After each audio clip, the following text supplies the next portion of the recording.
एक भगवाधारी हमारे साथ मौजूद हैं। जी भाई साहब, राहुल गांधी की भारत जोड़ो यात्रा में नए नए अवतार देखने को मिल रहे हैं, क्या लग रहा है आपको? अभी तो आप देखते जाइए अभी कितने अवतार और ये लेंगे, क्योंकि ये पूरी पार्टी और ये पूरा परिवार ये बहरूपियों का परिवार है, जिसने लगातार 75 वर्षों तक देश के अंदर अपने रूपों को बदलकर जनता को मूर्ख बनाने का काम करते आए हैं। समय समय पर इन्होंने जिस प्रकार इनकी राजनीति का उदय जहां से हुआ, आप देख सकते हैं कि उस समय जब राजनीति का उदय हुआ उस समय भी इन्होंने अपने रूपों को बदला। कैसे ये लोग गांधी बने, कैसे ये लोग देश के अंदर सेकुलरता शब्द को जोड़कर नकली हिंदू बने। आज इनका भगवा धारण करना केवल उसी समान है किसी भड़वे के ऊपर अगर भगवा धारण कर दिया जाए, क्योंकि भगवा इतना सम्मानीय है और ये लोग जितने धारण कर रहे हैं ये सारे के सारे हिंदू समाज के अंदर एक ही छवि रखते हैं हमारी नजर में, केवल भड़वावादी। क्योंकि इन्होंने राजनीति ही केवल जाति द्वेष और इसके ऊपर ही करते आए हैं। इनकी कोई भी सरकार के समय की राजनीति उठा लीजिए, सबसे ज्यादा दंगे इनके क्षेत्रवाद में, इनकी राजनीतिवाद में हमेशा रहे। इन्होंने ऐसे ऐसे कानूनों को लाकर अपने अपराधों को, अपने चेहरों को छुपाने का काम किया, केवल हिंदुओं को सेकुलर बनाने के लिए। अरे हिंदू सेकुलर कब था? अगर हिंदू सेकुलर था तो बंटवारा क्यों करा? अगर बंटवारा ही करना था तो सेकुलर का अमली जामा पहनाकर भारत के 3 टुकड़े क्यों किए? जब 3 टुकड़े करने थे तो भारत को हिंदू राष्ट्र बनाने वाले कहां छुप गए थे? इन्होंने क्यों भारत को हिंदू राष्ट्र नहीं बनाया? जब भारत से टूटा टुकड़ा पाकिस्तान बन सकता है और उसको बनाने वाले वो 4 लोग जो भारत के अंदर सेकुलरता की परिभाषा को रख रहे थे, ये कहां चले गए थे? कि एक बहुसंख्यक कैसे स्वीकार करेगा सेकुलरता को? ये कौन सा धर्म है सेकुलरता? किस किताब में लिखा है सेकुलरता? और उस सेकुलरता को जायज बनाने के लिए संविधान में संशोधन कर दिया इन बहरूपियों ने। ये जो भगवा पहन के आज जो दिखा रहे हैं मंदिरों में जाके, इन्होंने संविधान में संशोधन किया सेकुलरता शब्द को। ये कोई धर्म नहीं है और कोई मजहब नहीं। अगर सेकुलरता होती और अगर भगवा का ये लोग सम्मान कर रहे होते तो आज एक बात कह रहा हूं कि केवल सेकुलरता हिंदुओं को ऊपर थोपी गई। अगर सेकुलरता सबके लिए होती तो एक विशेष समुदाय के लिए आर्टिकल 30 और 30A का प्रावधान नहीं डाला जाता। एक विशेष समुदाय के लिए उसकी मजहबी शिक्षा को स्वीकार नहीं किया जाता। लेकिन सेकुलर शब्द केवल वो प्रलोभन है, वो धोखा है हम हिंदुओं के लिए कि तुम तो सेकुलर बन के अपने बच्चों को सूटकेस में पैक कराओ, तुम हिंदू बन के अपने बच्चों को दंगे में कटवाओ, तुम हिंदू बन के इनको मूर्खों को वोट दो। लेकिन ये वही हैं जो तुम्हारा ही शोषण करेंगे और तुम पे ही सेकुलरता और राजनीति करेंगे, चाहे वो जातिवाद के रूप में करें, चाहे राष्ट्र विरोधी के रूप में करें। इन लोगों की राजनीति ही केवल राष्ट्र विरोधी रही।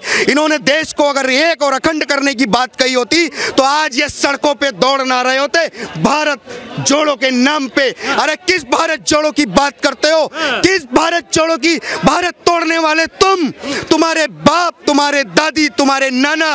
अगर भारत जोड़ना है तो भारत को छोड़ो तुम और पहुंचो पाकिस्तान और लाओ सिंध को भारत से मिलाने के लिए काम करो। और अगर तुम्हारे बस में नहीं है तो ये भारत जोड़ो के नाम की जो राजनीति का जो प्रोपेगेंडा फैला रहे हो इसे त्याग दो, क्योंकि आपकी भारत जोड़ो यात्रा में केवल एक ही संदेश मिल रहा है, क्योंकि आप लोग एक युवराज के लिए बहू ढूंढो यात्रा चला रहे हो। हम लोग देख रहे हैं महिलाओं के साथ में आपके युवराज कैसे। लेकिन वो तो उनकी लोकप्रियता है ना, वो कह रहे हैं कि लोकप्रियता बढ़ रही है, लोग आ रहे हैं, महिलाएं भी मिल रही हैं, वो उनको पसंद करती हैं। तो पसंद करती हैं, मैं कह तो रहा हूँ ये भारत जोड़ो नहीं, ये बहू ढूंढो यात्रा। तो बहू देव ना, क्योंकि जब आज 50 साल का युवा कहला सकता है तो ये भारत जोड़ो यात्रा बहू ढूंढो यात्रा क्यों नहीं हो सकती है? क्यों फोटो सेशन आ रहे हैं? हमारी संस्कृति के अंदर बहन बेटियों का सम्मान चरण छू के किया जाता है। लेकिन ये लोग कंधे पे हाथ रख के कौन सा कल्चर फैला रहे हैं? ये कल्चर सेकुलरता नहीं, ये कल्चर हमारे हमारी संस्कृति को खत्म करने के नाम पे, सेकुलरता के नाम पर ये हमारे ऊपर थोप रहे हैं। लेकिन वो तो अब आरती भी कर रहे हैं, घाट पर भी जा रहे हैं, वो पूजा भी करते नजर आ रहे हैं। संग में उनकी बहन प्रियंका गांधी भी भगवा में हो चुकी हैं। लगातार वो सर पर भगवा पहने हुए हैं, गले में भगवा पहने हुए हैं, और लगातार वो कर रहे हैं। क्या उसको देखकर अब भगवाधारी उनके साथ नहीं जाएंगे क्या? देखिए, अगर इनकी बहन और ये इतने ही बड़े हिंदू हैं तो किसी एक रक्षाबंधन की राखी बांधते हुए की फोटो एक बार वायरल करवा दो। है कोई? अगर जवाब है तो मैं मान लूंगा ये हिंदू है। कभी ये दोनों भैया बहनों ने राखी बंधवाई? तो ये क्या लग रहा है आपको, जिस तरीके से वो आरती करते नजर आ रहे हैं, वो भगवा पहने हुए हैं, क्या लग रहा है आपको, क्या ट्रेजेडी है? देखिए, ये चुनावी हिंदू हैं। जब जब चुनाव आएगा ये कोट पैंट के ऊपर जनेऊ धारण करेंगे। जब जब चुनाव आएगा, प्रियंका वाड्रा ऑफ गांधी ये साड़ी पहन के मंदिर भी पहुंचेंगी। जब चुनाव चला जाएगा तो हमने इनको जींस में भी देखा, किसी के परिधान पर आलोचना नहीं है, लेकिन ये चुनाव के समय ही इनकी साड़ियां पहनकर हिंदू वोटों को लुभाने का काम कर रहे हैं, क्योंकि ये जान चुके हैं कि हिंदुस्तान के हिंदू अपनी संस्कृति के साथ चल रहे हैं। लेकिन आप वोट पाने के लिए संस्कृति का दिखावा कर रहे हो। हमें दिखावे वाले नहीं चाहिए, क्योंकि उनको नकार दिया है देश ने, उनको नकार दिया। जी, अब बने रहिएगा, मैं आपसे इनसे भी बातचीत कर लेता हूँ। जी भाई साहब, इधर आ जाइए। क्या नाम हुआ आपका? मेरा नाम हैदर है। हैदर जी, क्या लग रहा है आपको, राहुल गांधी लगातार भारत जोड़ो यात्रा तो कर ही रहे थे, लेकिन अब उनके नए नए अवतार देखने को मिल रहे हैं, वो भगवा पहनकर आरती करते नजर आ रहे हैं। क्या लग रहा है आपको, क्या मोदी जी को देखकर अब उनके भी मन में आया कि जो वोट बैंक छुपा हुआ वो भगवे के अंदर है? क्या लग रहा है आपको? देखिए, कहावत है बड़े बुजुर्गों की कि 900 चूहे खा के बिल्ली हज को जा रही है। तो यही राहुल गांधी कर रहे हैं इस वक्त। राहुल गांधी हुए, इनकी बहन हुई और दूसरे नेता हुए, क्योंकि देखिए चुनाव लगातार नज़दीक आते जा रहे हैं, तो इनके अंदर एक घबराहट का माहौल आता जा रहा है। एक घबराहट बन रही है कि भाई इस बार चाहे दिल्ली के MCD चुनाव हो, चाहे पंजाब के हों, चाहे अपना हिमाचल के हों, गुजरात के हों, तो इनको घबराहट हुई है कि मोदी दोबारा जो है इन राज्यों पर दोबारा अपनी स्थापना करेंगे, अपनी मोहर लगाएंगे। आज कमल जो है, आज कमल हर जगह खिला हुआ है, हर दिल में खिला हुआ है, देश में ही नहीं हर लोगों के दिलों में खिला हुआ है। जो आज ये कहता है कि हम झाड़ू पे वोट लगाएंगे या हम हाथ पे मंजे पर लगाएंगे, लेकिन दिल से आवाज़ आती है हम तो कमल पे ही वोट लगाएंगे। जो एक टाइम में हैदर जी सेकुलर की बात करते थे, ये लोग लगातार कहते थे कि हम जो है इस तरीके के काम नहीं करेंगे, हम सभी धर्मों को साथ लेकर चलेंगे, तो अब कहाँ से भगवा के लिए इतना प्यार उमड़ गया कि वो अब भगवा पहनकर आरती करते नजर आ रहे हैं? देखिए, ये वही लोग हैं जिन्होंने एक बंटवारे का नाम दिया था, जो हिंदुस्तान पाकिस्तान बना था। तो देखिए 11 दिन के अंदर ही पाकिस्तान ने इस्लामिक कंट्री घोषित कर दिया था। तो हमारे बड़े नेता जो देश के थे, उन्होंने इस देश को, हिंदुस्तान को हिंदू राष्ट्र में क्यों नहीं बदला? क्यों सेकुलर का जो है नारा देते रहे? गांधी जी हुए, चाहे नेहरू हुए और दूसरे बड़े नेता थे, तो इन लोगों ने शुरू से, देखिए भारत नहीं जोड़ रहा है, मैं इससे पहले भी कह चुका हूँ, ये भारत नहीं जोड़ रहा है, ये एक नौटंकी दिखा रहे हैं। ये अब पहले भाई भाई चल रहा था, अब बहन भी आ गई है और जीजा जी भी आ गए हैं साथ में राहुल गांधी के, कि भाई अब ये नौटंकी बढ़नी चाहिए। जबकि पब्लिक जागरूक हो चुकी है, पब्लिक को पता है कि अब बीजेपी के अलावा इस देश को संभालने। देखिए आज हम G20 की जो है, G20 में हम जो है। हैदर जी, एक बात पूछूं आपसे, आप मुस्लिम धर्म से बिलोंग करते हैं, लगातार मुस्लिम धर्म जो है वो भाजपा को सपोर्ट नहीं करता है, क्या लग रहा है आप किस विहार पे कर रहे हैं? बिल्कुल गलत है ये बात। देखिए, मैं कहता हूँ मोदी जी ने कुछ भी अच्छा नहीं करा, मेरी नज़र में कुछ भी अच्छा नहीं करा, लेकिन मेरी नज़र में एक बहुत अच्छा काम किया उन्होंने। 3 तलाक का मामला जो उन्होंने खत्म करा, आज हमारे घर की महिलाएं, माएँ, बहनें आज सुख शांति से हैं, सुरक्षित हैं। तो मैं कहता हूँ मोदी जी ने कुछ नहीं करा, लेकिन मुसलमानों के अगर मोदी जी सच्चे भगत खिलाफ होते तो 3 तलाक का मामला नहीं लाते, लेकिन 3 तलाक का मामला लाकर आज उन्होंने समुदाय, मुस्लिम समुदाय के लोगों को अपने बिल्कुल नज़दीक कर लिया है। और इसका ये परिणाम निकलता है कि आज मोदी जी जो हैं वो सबको साथ लेकर चल रहे हैं। जो उन्होंने एक नारा दिया था सबका साथ सबका विकास, आज उसके साथ वो बराबर कदम से कदम बढ़ाकर चल रहे हैं। और हमारा देश का हर नागरिक, पढ़ा लिखा नागरिक, कमज़ोर नागरिक कोई भी है, वो आज मोदी जी के साथ है।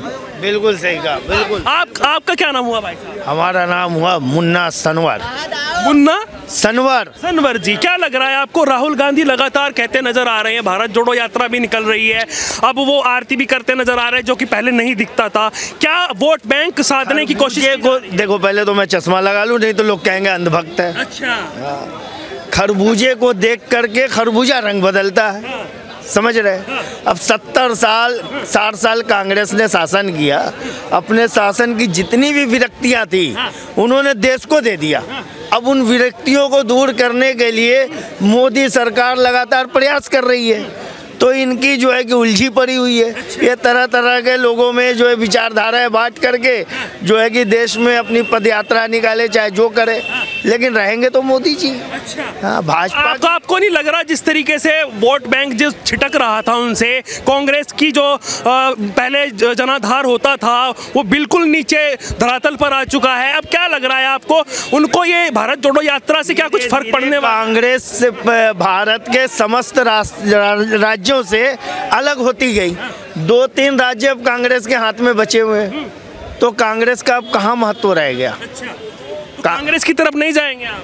जैसे भारत जोड़ो यात्रा में बड़े बड़े दावे कर रहे हैं वो कि जन सैलाबों में कांग्रेस की तरफ गए नहीं तो अब जाने का मतलब क्या होता है कि जाएंगे? बोलिए सर, कोई बात नहीं। क्या नाम हुआ आपका? राजीव कुमार दास। राजीव कुमार जी, क्या लग रहा है आपको जिस तरीके से राहुल गांधी की भारत जोड़ो यात्रा तो देखी होगी आप? बिहार से पहले भाजपा की तरफ से टिकट मिलना चाहिए, भारतीय जनता पार्टी की तरफ से, क्योंकि ये गरीब समुदाय से आते हैं और इनका आरोप है कि भारतीय जनता पार्टी बड़े लोगों को पैसे लेकर के जहाँ फायदा होती है उनको टिकट देते हैं। लेकिन ये साहब निराश है, बिहार से आए हैं और अपनी बात मोदी जी तक पहुँचाना चाहते हैं कि इनके क्या लग रहा है भाई साहब, राहुल गांधी भगवा में हो चुके हैं, क्या लग रहा है? सुनिए सर, भगवा में हो जाने से कोई भगवा नहीं बन जाता है, ठीक है। खादी का टोपी और कुर्ता पहन लेने से कोई महात्मा गांधी नहीं बन जाता है, ठीक है ना सर। ये हमारे बड़े बुजुर्ग जी हैं, अंकल जी, हम जो बोले हैं ये हमारे अंकल जी हम यहाँ पे आपके पास दोहरा रहे हैं। हम उस बात को लेकर नहीं चलते। हम ये कहना, हमारे जो कहना है, अगर एक बात बताओ, आप अमीर आदमी को जो सोने की चम्मच से खीर खाया हो, बचपन में दूध पिया हो, आप उसे टिकट दोगे तो क्या वो गरीब के लिए खाक करेगा? बिल्कुल नहीं करेगा। हैं? आप कहते हो हम गरीब के घर से पैदा होकर के आए हैं, हमारी माँ दूसरों की जूठा बर्तन धोया। हम कहते हैं हम मजदूर हैं, हमारी माँ ने भी जूठा बर्तन धो दो कि हमें इतना बड़ा। बात जिस तरीके से राहुल गांधी पर अगर आती है तो क्या लग रहा है आपको, राहुल गांधी क्या वोट? हाँ, राहुल गांधी जी के जो बारे में आप कह रहे हो, राहुल गांधी तो देख रहे हो पूरा हिंदुस्तान की चक्कर काट रहा है सर। राहुल गांधी जी तो पूरा हिंदुस्तान का चक्कर काट रहा है। उसने कर्तव्य ऐसा किया जो पूरा हिंदुस्तान की चक्कर काटना पड़ रहा है, ठीक है। अगर उसने कर्तव्य आगे चल के ऐसा नहीं किया होता, उसके पूर्वजों ने नहीं किया होता, तो आज वो चक्कर नहीं काटता। सीधा उसको वोट पे बटन दबाया जाता, वो मशीन में सीधा बटन दबा करके उस प्रधानमंत्री होता। तो कमी किसकी है, उनकी है पूर्वजों की है? कमी उसकी भी है कुछ, और सबसे ज्यादा तो पूर्वजों की है। ठीक है सर। पूर्वजों की क्या कमी लगी? बहुत कमी है, उतना तो मुझे नॉलेज भी नहीं है, ठीक है ना, क्यों मैं उतना पढ़ा लिखा हूँ नहीं, मैं मजदूर क्लास से आता हूँ, मुझे तो उतना नॉलेज नहीं है।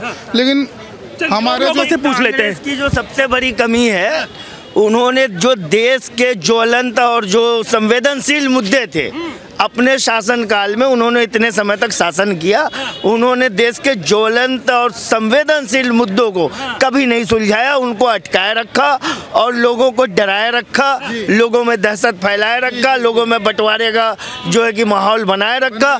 आज उसी का जो सब कुछ लेने के राहुल जी को परिणाम है कि जब राहुल जी को देश के कोने कोने में घूमना पड़ रहा है, ये कांग्रेस की अपनी गलती की परिणाम है।